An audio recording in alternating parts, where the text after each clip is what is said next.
It's almost 1 p.m. in Sydney, 11 a.m. in Hong Kong. Welcome to Bloomberg Markets Asia. I'm Paul Allen. Here are the top stories. Asian stocks slip as investors begin pulling back on the AI frenzy. SK Hynix down 20% from this month's peak. Renesas falling the most in 12 years. The yen rally gaining steam as traders bet a turning point is near. Also ahead, China's central bank unexpectedly cutting its one-year policy rate by 20 basis points. It's not enough, though, to boost sagging equity markets. Plus, ANZ sacks and suspends traders after allegations of misconduct as pressure builds to clean up the bank's markets division. All right, plenty going on in markets today. Let's get to Avril Hong in Singapore for a closer look. Avril.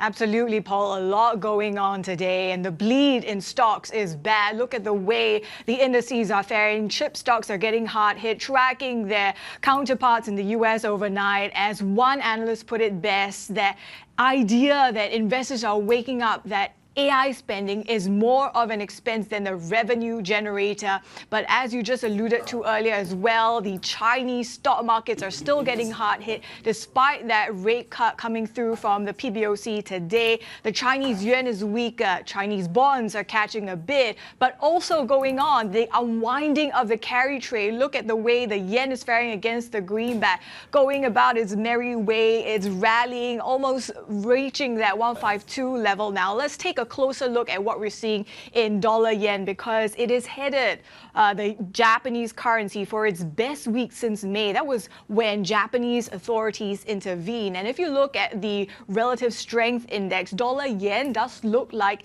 it's at oversold levels, and it seems like investors are just bracing for what's to come potentially from the BOJ. Maybe we get that supersized 15 basis point rate hike. There's no clear catalyst for the moves in the yen this week, but it looks like the anticipation and that unwinding of the carry trade that is prompting this momentum. Let's flip the board and talk through what we're seeing in China as well. The PBOC today cutting the one-year policy loan rate. This was unexpected because it was set for a review only in August, and it comes just days after it already cut the 7-day reverse repo. We saw the Chinese banks following suit with a trim to the loan prime rate. The cut today on the one-year rate actually brings it closer to the yield on the 10-year in China. Paul. All right, thanks very much, Avril. Let's get reaction now to that unexpected cut in China's one-year policy rate.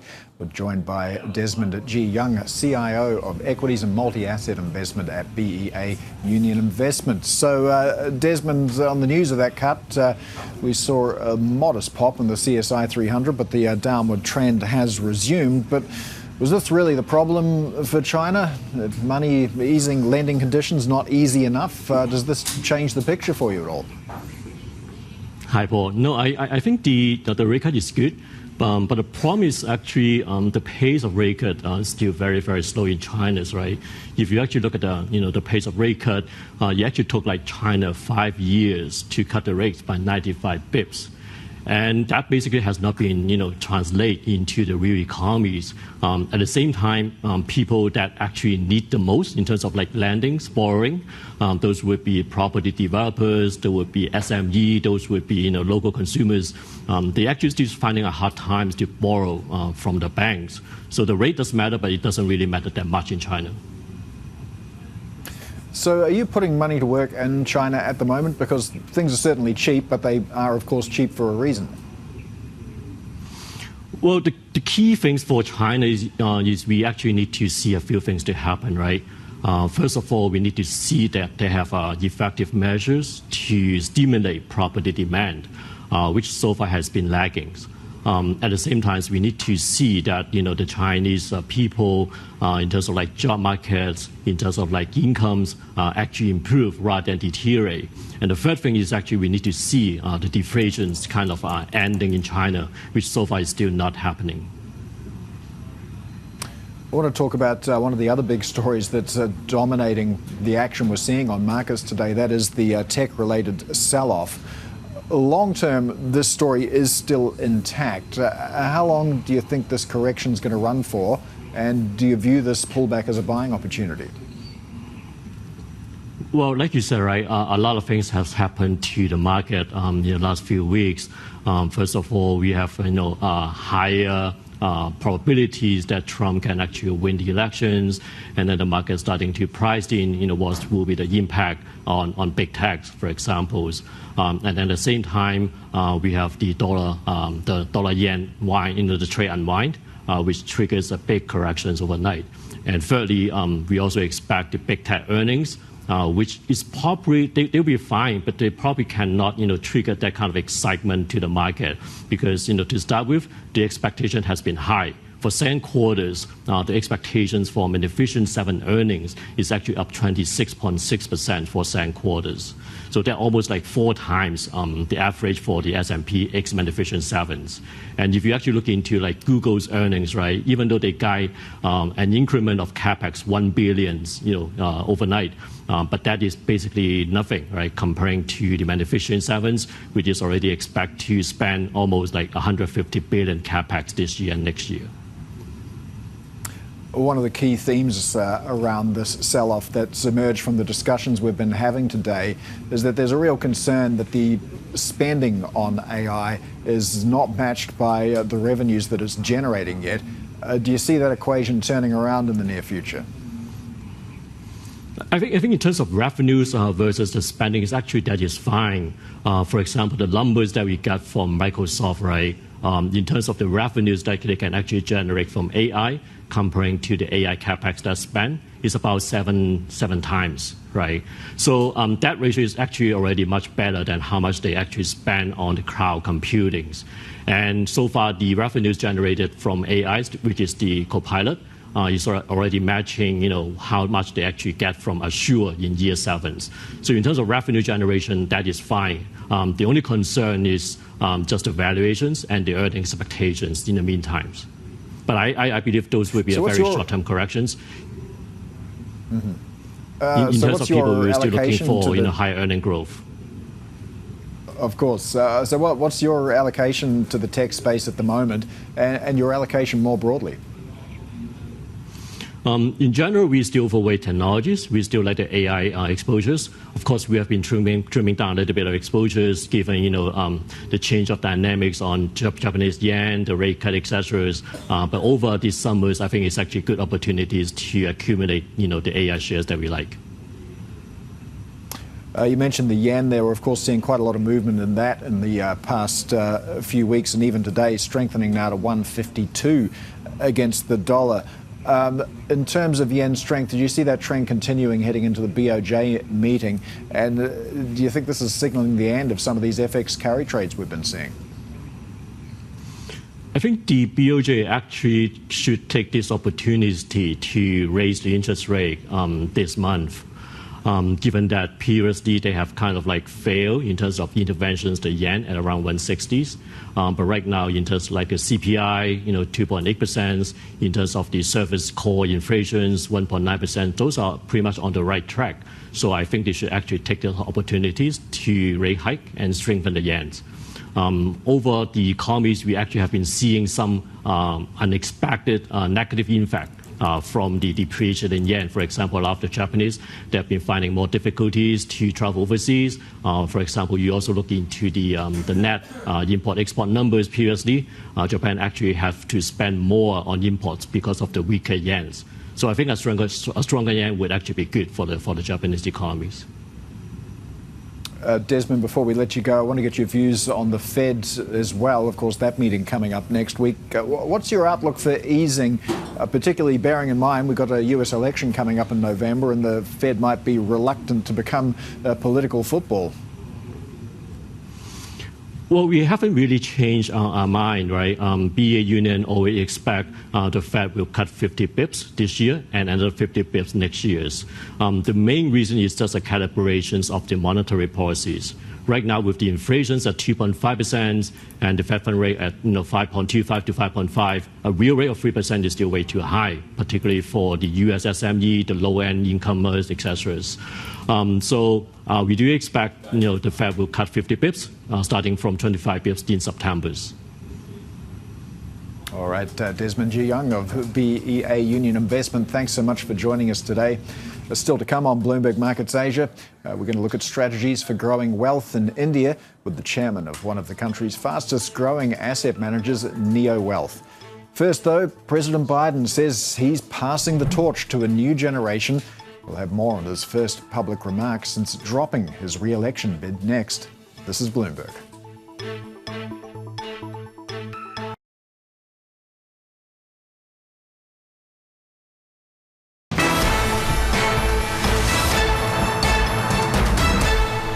I believe my record as president, my leadership in the world, my vision for America's future, all merited a second term.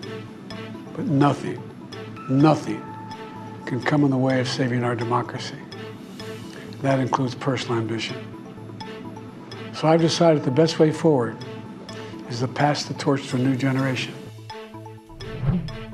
President Biden speaking there from the Oval Office about why he dropped out of the 2024 race. So for more on this, let's bring in Bloomberg's Vonnie Quinn, who's been tracking all the developments from Washington. Vonnie, passing the torch, says President Biden. What were the key takeaways from those remarks?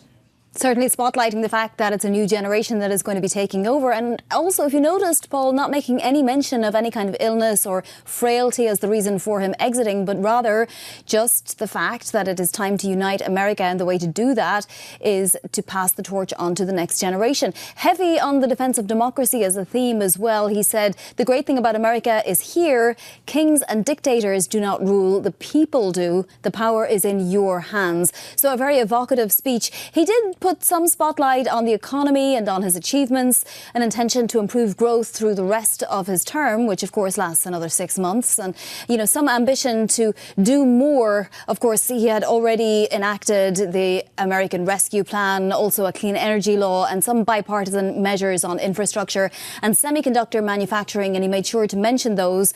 He did say he had some more ambitions for his term, including calling for Supreme Court reform, for example. So he has more to do. It's not quite clear how much he will be able to do without the help of Congress, and it will be, of course, a lame duck session. But he also made sure that there were elements in his speech that would have put paid to some of the criticisms that the Trump campaign has against Kamala Harris. For example, the fact that she may have been there while he was too frail to serve as president. That's one of the complaints that has been levied at her. Him not making mention of the fact that there's anything to do with his health that is behind this reason is already hitting back against that. Yes, he also made mention of the border and how secure it was and how border crossings are lower since before he took office. Is he trying to front run some issues there as Kamala Harris hits the campaign trail? Exactly. That's another area where she's perceived to be vulnerable because they, as in the MAGA supporters, have characterised her as Biden's border czar and saying that she never visited the border and that she has been very weak on border issues. And this is one of the reasons why Senator Mark Kelly is sort of towards the top of the agenda when it comes to picking a vice president, because he is the senator from Arizona, a Democrat, and he would be stronger in terms of rebutting any kind of complaint about her being weak on the border. Immigration is going to be a huge issue in this election. So yes, he did definitely try to spotlight some of those issues where Kamala is perhaps perceived to be frail. But he also mentioned that there's a lot more work to be done. And of course, the new generation is more perhaps in place to carry out some of those ambitions that he had for his own agenda. We know that Kamala Harris will be meeting, for example, with Benjamin Netanyahu tomorrow, as will President Biden himself. Those meetings taking place about 3 hours apart. That's one area where she's going to have to beef up what we know about her, right? What does she intend to do foreign policy-wise? What would she do about the war in Ukraine, for example, about the war that Israel is conducting against Hamas? We know some things about her. We know that she is a little bit more strong rhetorically when it comes to pushing back against Israel's current position.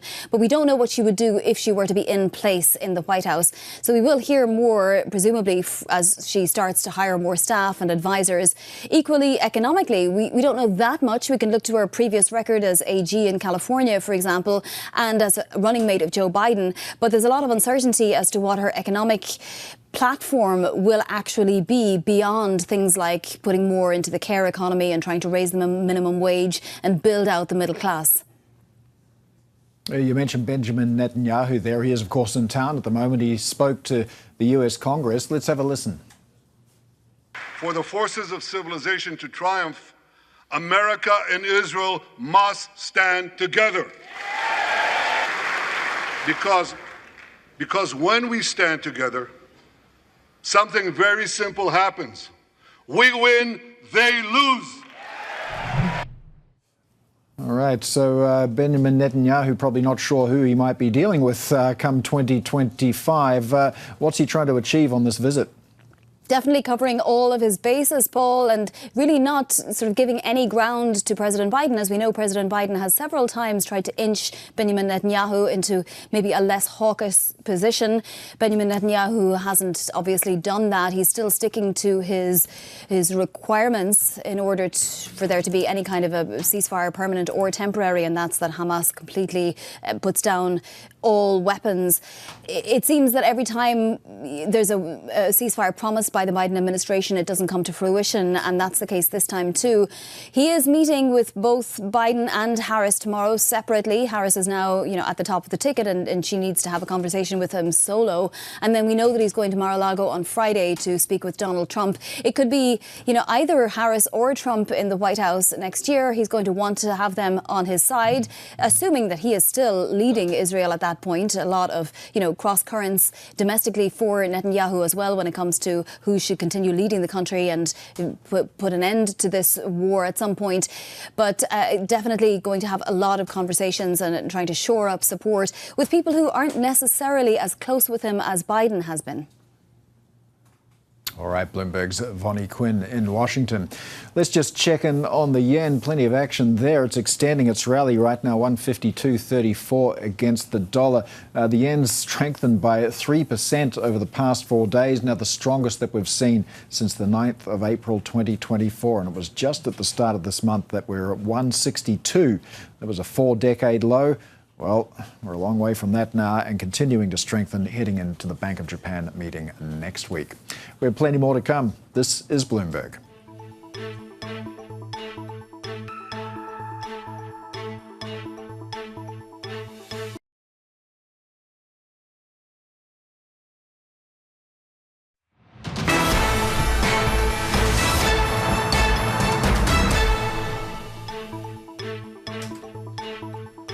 Bloomberg opinion columnist Bill Dudley says he's no longer in the higher for longer camp and thinks the Fed should cut rates as soon as next week.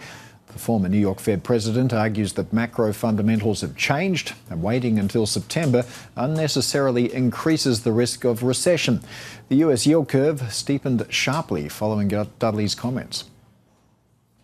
Right, meanwhile, former US Treasury Secretary Larry Summers is pushing back against calls for the Fed to start cutting rates next week. He told Bloomberg that policymakers should wait a little bit longer. On current facts, I would not cut rates next week. I think we need to be very careful about making the move. Especially since when the Fed starts to cut rates, there will inevitably be an expectation of some cascade of rate cuts. It's certainly true that as the news has come in over the last several months, it's tended to be on the low inflation and on the soft economy side. And so markets have now adjusted to expect a rate cut in September. I had thought that that was a possibility, but not a probability. On current facts, I'd certainly regard it as a probability, both in terms of what should happen and what will happen. But I think it's the better part of prudence, particularly in so unsettled an environment where the deficit figures are coming in a very problematic way.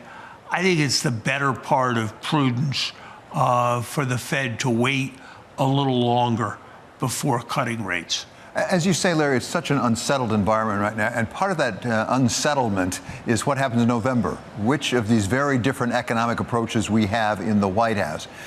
Give us a sense, from the Fed's point of view, do they try to take that into account, or do they sort of ignore it? Ignoring it seems to be like putting your head in the sand.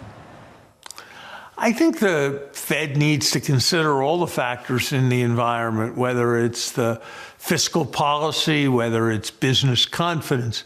But obviously, the Fed needs to stay out of politics and not be trying to tilt in either direction. So I'd expect the Fed will be watching the markets, and the markets will be watching all the political uncertainties. And so in those ways, the political uncertainties will factor into the Fed's decision making. But certainly I don't think the Fed should be explicitly getting involved in politics. I do think that there is an underestimation in the political clash generally, but a far more severe underestimation on the Republican side of the fiscal policy risks in the current moment, where the Republicans are talking all about deficit increasing measures, whether it's on the defense spending side or on the tax cutting side, with nothing really pointing towards any kind of control, and at the same time making it harder for the country to sell its debt by trashing the currency. I think they are setting up the United States for a kind of Liz Truss moment. The Democrats are not as focused in this political year on the fiscal challenge as I suspect a new administration may have to be. But at least when fires are burning, they are not throwing gasoline. And that's a very important distinction. Former US Treasury Secretary Larry Summers there, speaking with Bloomberg's David Weston. All right, let's take a look at some of the things that are moving in markets today, and there is a lot of movement in markets. Let's start with chip makers, and SK Hynix now off by more than 8%. This is despite having a pretty good second quarter profit, coming in at 5.47 trillion won. That reverses the on-year loss, but concerns now in the AI space, particularly the amount of spending going on isn't really being matched by the revenue being brought in. China property stocks, let's take a look there, because of course we had a 20 basis point cut from the one-year rate. That was a surprise. Supporting property to some degree, depends on where you look though. And in terms of commodities as well, we've got iron ore continuing to soften. One of the worst performers here in Australia is the pure play iron ore miner Fortescue, off by 5%. Iron ore futures off by 7.75%. More to come in a moment. This is Bloomberg.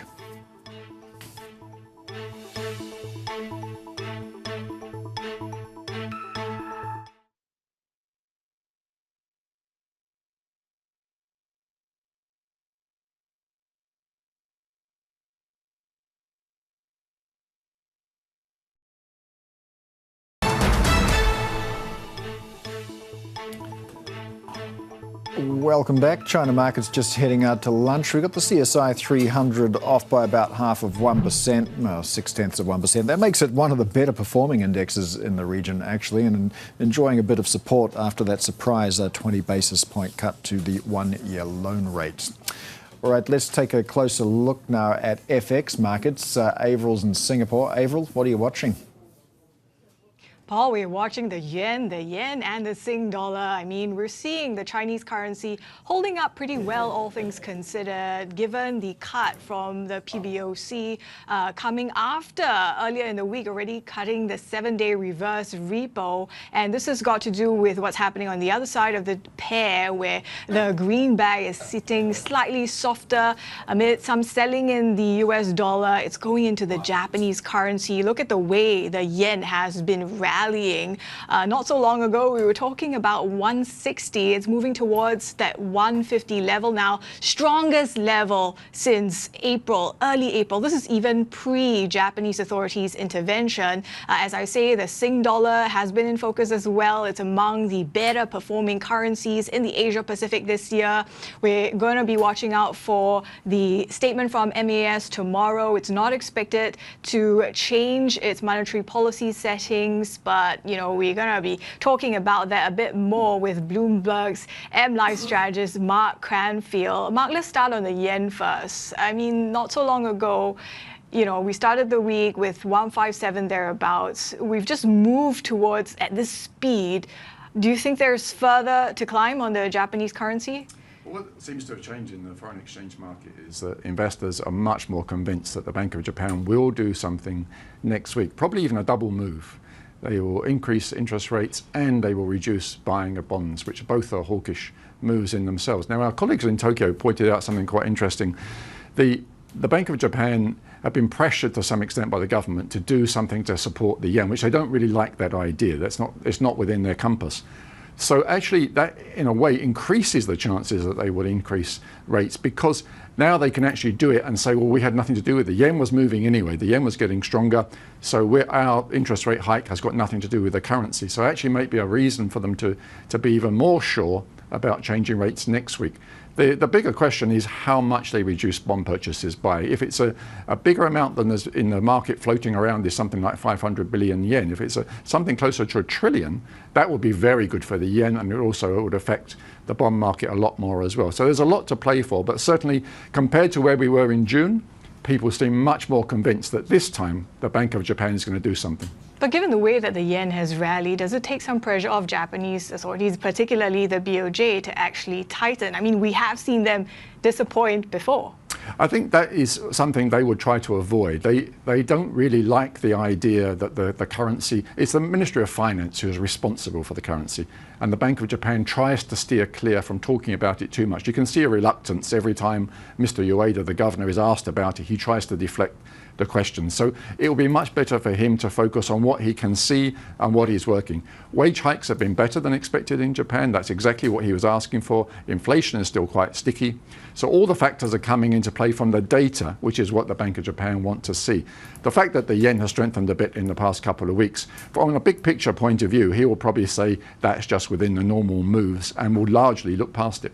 Okay, what about for the yuan? Coming into this week, we were seeing some expectations that the PBOC would hesitate to even trim any of its rates because of the currency risks. But we've seen that cut to the reverse repo, Chinese banks following suit with the LPR, and then today the MLF. What do you think the calculus is here? There's probably a couple of different things going on here. In terms of the currency, they may well be taking advantage of the fact that the US dollar is a bit weaker, especially against the Japanese currency. So it gives them some cover to be able to make moves, which won't hurt the yuan so much. So the yuan has been under pressure following a lot of the weakness in the yen, but now that's changing slightly. So it's a good time for them to do it from that point of view. The trouble is they're doing it a bit piecemeal. And investors might start to think that this is starting to a bit panicky from the central bank's point of view. Rather than doing it all in one go, getting it all together, it's coming day by day. So people might start thinking, well, the third plenum didn't really deliver too much. The equity markets have been underwhelming this week in China. And now you've got the central bank quickly covering up the tracks here. People might be thinking there's worse to come down the road here. So yes, they want to clear the air in terms of making sure the mechanism works well, get rates down, it goes out to the corporate sector. But at the same time, the messaging to investors is not that clear and it might backfire. Yeah, and also the idea that given how it's easing on the monetary front, maybe it's saving some of this fiscal firepower for if we see a Trump presidency. But let's talk about what we're seeing on the Sing dollar as well as among Asia Pacific's better performing currencies. MAS not expected to do anything tomorrow, but what about October and early into next year? Yeah, that's what traders are looking for, is the messaging for down the road. So one thing that they will be aware of is the fact that the MAS was one of the first central banks to tighten, even before the Fed actually. At the end of 2021, they actually began to tighten policy slightly because of high inflation. We've seen the inflation data this week. It came down 2.4 on the headline, pretty much into the middle of the band. So people were thinking that this very, very strong currency, which to some extent is hurting the tourism sector here in Singapore, which is a big factor here. Exports as well, obviously, would be affected as well. So there's certainly, investors are thinking there's room for a bit more flexibility on the currency. So we may get a modest easing. It will be a surprise if it happens this week. But certainly if the Fed are going to go in September, if they're going to lower interest rates, it certainly makes October a very live meeting in terms of when people would expect the Singapore authorities to ease up a bit.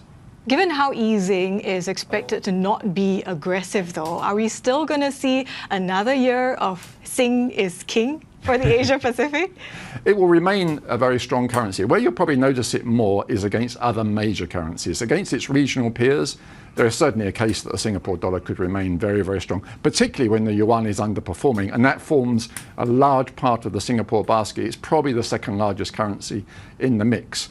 But if you think of the euro, the pound, maybe even some of the other currencies around the world, those, even the Australian dollar probably, those may perform a bit better against the Singapore dollar because the G10 basket is a bit stronger than the Asian basket. So that's, if you're looking for weakness, it will probably show up there.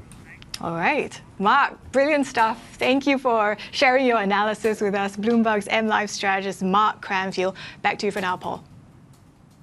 All right, thanks, April. Well, ANZ Group CEO Shane Elliott says the bank has suspended and terminated traders in the wake of allegations about misconduct in its bond trading division.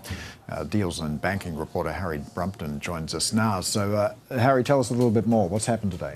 Yeah, the details are still pretty scarce as, ANZ kind of updates everyone on this. But yeah, in essence, they've fired, suspended a few traders. Well, we don't know exactly how many, but there's been firings, suspensions, and even some warnings for go out to a number of its employees and staff in the trading division. As you know, it kind of goes through a few probes that have to do with a number of matters that are still unfolding and continually updating in the press. My understanding and based off some reporting is we understand that some of the update around that division is that they've brought back their head of rates and credit trading from Singapore. That role was previously in Singapore, and re-domiciled that head of the unit back to Sydney.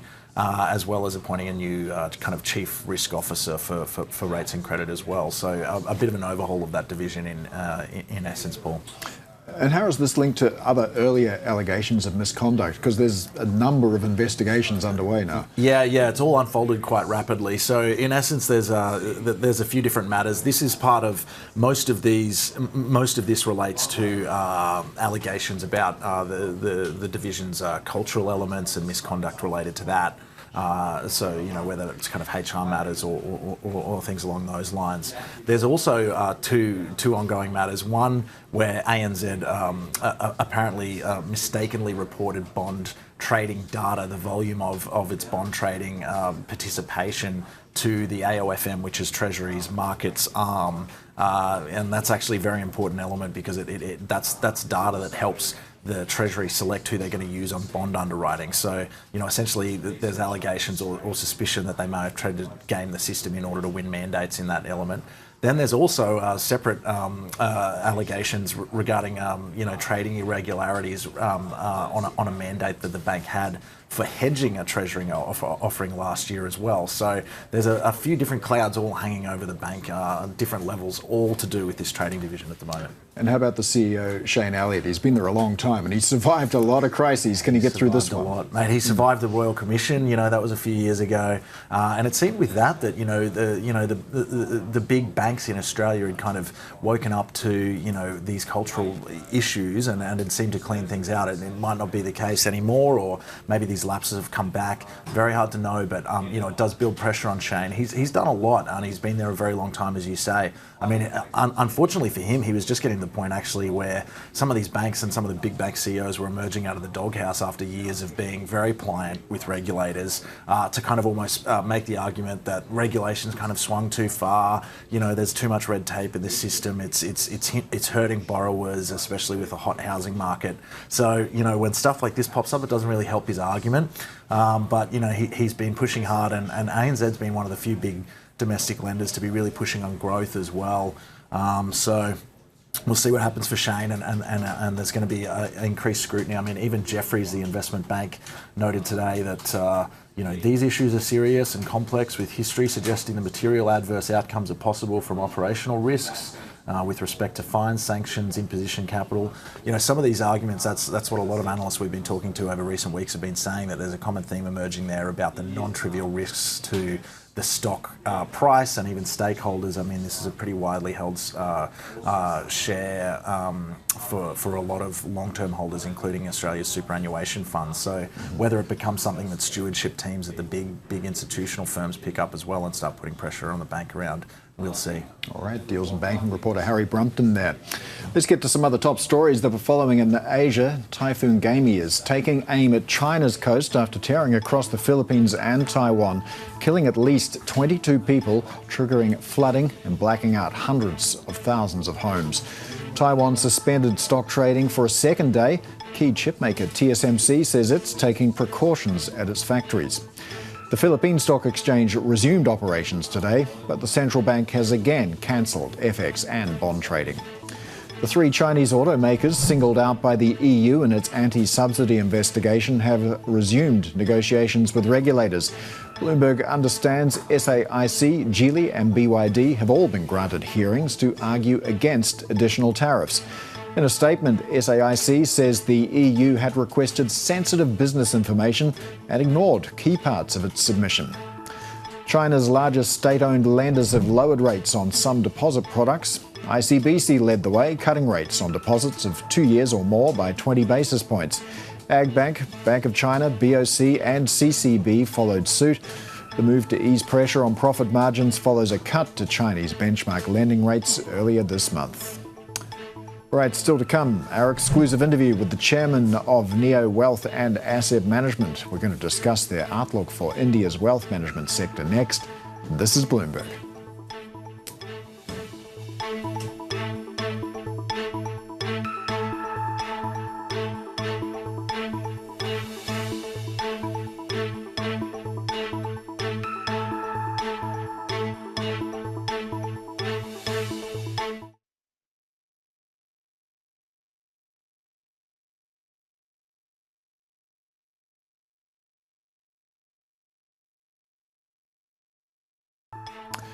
All right, welcome back to Bloomberg Markets Asia. You are watching the India Focus. We're a little over a minute away from the open. Here's how things are looking in the pre-market. Pretty much how they're looking around the rest of the region. In fact, it looks like it's going to be a risk-off day for Indian stocks, and we've seen a fair bit of selling around the Asia-Pacific so far. Let's check in Indian sovereign yields right now. We've got bond investors seeing a bright outlook for India's debt, even after the budget initially received a cool reception by the market. Market participants, including those at Goldman Sachs and Aberdeen, cite the fiscal consolidation push as positive. Analysts also remain optimistic about a credit rating upgrade and continuing bond market inflows. Our next guest runs one of India's fastest growing investment management companies. Neo Wealth and Asset Management is a financial services platform with more than $3 billion in assets under advisory. Chairman and MD Nitin Jain joins us now exclusively from Mumbai. Nitin, thanks so much for joining us today. And I want to start, if we can, with your takeaways from the budget that got unveiled yesterday, or I believe it was Tuesday, actually. How's that going to add to wealth management in India? First of all, thank you, Paul. I must say, I think this budget particularly was a very balanced budget. In fact, I was very positively surprised by the government's commitment to stay true to the fiscal deficit. I think they have very clearly guided in terms of bringing down the fiscal to 4.9% in a couple of years, which I don't think a lot of market participants were expecting in the market. So I think on that count, a very, very big positive from a budget perspective. I think the second thing that has happened, and I think this was overdue, that for the first time, I think the budget has taken a lot of steps to help industries which are actually creating jobs. I think there are a couple of very positive schemes that have come out in the budget. One is around giving loan guarantees to MSMEs, medium and small enterprises in the country, which are actually the biggest job creators, as well as actually strangely giving direct benefits for the first time to employees and employers in the industries which are creating a lot of jobs. So those two are the big macro takeaways. And I think from a wealth management perspective, there's a little bit of a disappointment in the market regarding the increase in the capital gains tax from 10% to 12.5%, and also not taking away the indexation benefit on real estate. So I think those are the two things which the market has been a little, let's say, unhappy about. But overall, no complaints. I think a very positive and a very balanced budget is how I would say. So where are you looking for pockets of growth for wealth in India at the moment? No, I think we live in very interesting times in India. Actually, the kind of wealth that we are seeing getting created and across the board, I think it's a very democratized wealth creation in India. Right now, for example, we have around $1 million millionaires in the country. And our per capita is only $2,500 USD, remember. And we think over the next 10 to 12 years, this number is going to hit 10 million people. So 10 million people would be dollar millionaires in the country. And what impact that has on the wealth management is, I can just fathom it will be unbelievable. So I think it also needs us, organizations like us, to prepare for this kind of an impending boom in terms of wealth and the wealth creators.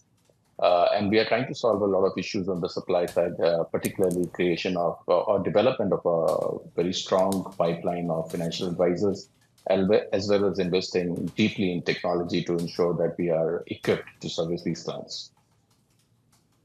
Yeah, I believe you've created a platform where independent wealth managers can work with you.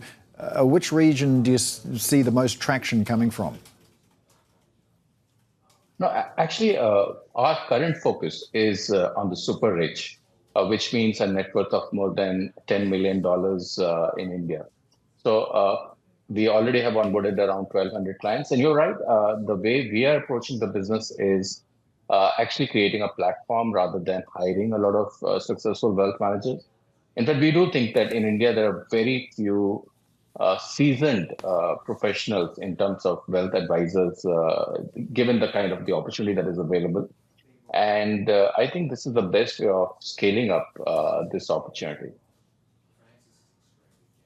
So how many relationship managers do you currently have then? And given the difficulty in finding staff, what are your hiring plans? And do you look offshore perhaps? Actually, currently, we do not have any plans to hire advisors offshore. I think there is a big opportunity, and we are very focused on developing our business in India and bringing capital from global places to India through our institutional distribution. But within India, I think we think that there are not more than 300 financial advisors currently available who manage more than 1,000 crore AUM. 1,000 crore would be around, let's say, $50-odd million. And that is the kind of client segment that we are more focused on. So we are basically scaling up our Wealth Partners platform, where now we have around 45 people. In the next 2 years, we think we will be hitting a number of 100. But at the same time, we also need to invest in the new pool of people who can eventually become successful financial advisors. So we are actually running quite a few programs with a few very successful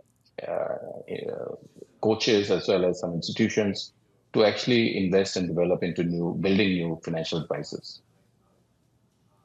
When it comes to looking after your clients, what sorts of new products are you looking to launch for your wealthy clients, and what sorts of things are they expressing interest in?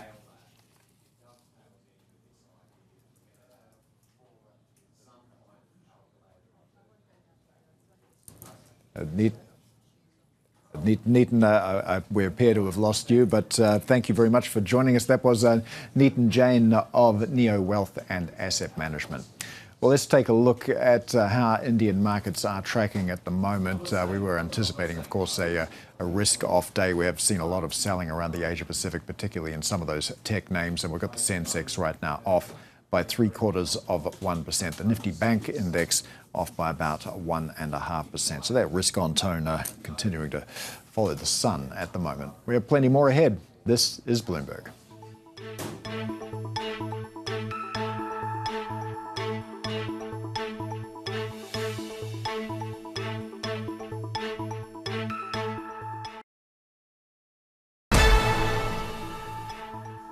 You're watching Bloomberg Markets Asia. The latest episode of Latitude with Haslinda Amin features fashion designer and entrepreneur Vivian Tam. As Tam celebrates 30 years in the business, she told Haslinda how China's influence continues to grow. It's very, very important, and I see that more and more about the Chinese customers are very much into the new ideas, exploring new concepts. It's very different than how I started before, they don't want anything Chinese, Now they're embracing the Chineseness from the government to the people. And I think that is really, really encouraging. There's a really amazing time for China at this moment. And especially customers, and they're very adapting the new world. Now you can have a Chinese style, which is so beautiful about it, embracing their own culture. Sometimes it's very challenging to use culture as an inspiration to design something for modern women and modern lifestyle. But I find it so fascinating. I'm always looking for my new collection. How can I bridge? How can I tell the story from the beginning, the inspiration, to the end, the fashion show, and then to the consumers? All right, you can catch the full episode of Latitude with Haslinda Amin premiering today. That's 8 p.m. Hong Kong on Bloomberg TV, and you'll also be able to find it on our YouTube channel. All right, let's take a look at how markets are doing. Not well, particularly if you're long at the moment. It's the chip stocks in particular that are suffering. Renesas now off 14%. SK Hynix seems to have found a floor. It's off about 7.25% at the moment. We've got Japan's Nikkei 225 stock average now heading for a technical correction. South Korea's benchmark is off about 2%, led by that decline in SK Hynix. And it's got to be said, SK Hynix's second quarter results were actually pretty decent, but this narrative around tech spending versus AI revenue, a very live one indeed. The yen, the other one we're watching, look at that go, 152.44. Plenty of superlatives around the yen at the moment. It was only at the start of this month that we were at 162. And of course, we've got a Bank of Japan meeting just around the corner. Risk currencies suffering today. Bloomberg Dollar Spot Index, meanwhile, slipping just a little. Here's a look at some of the global market movers as we leave you. Yeah, the Nikkei, top of the list in that top left corner there. All right, market coverage continues in a moment. This is Bloomberg.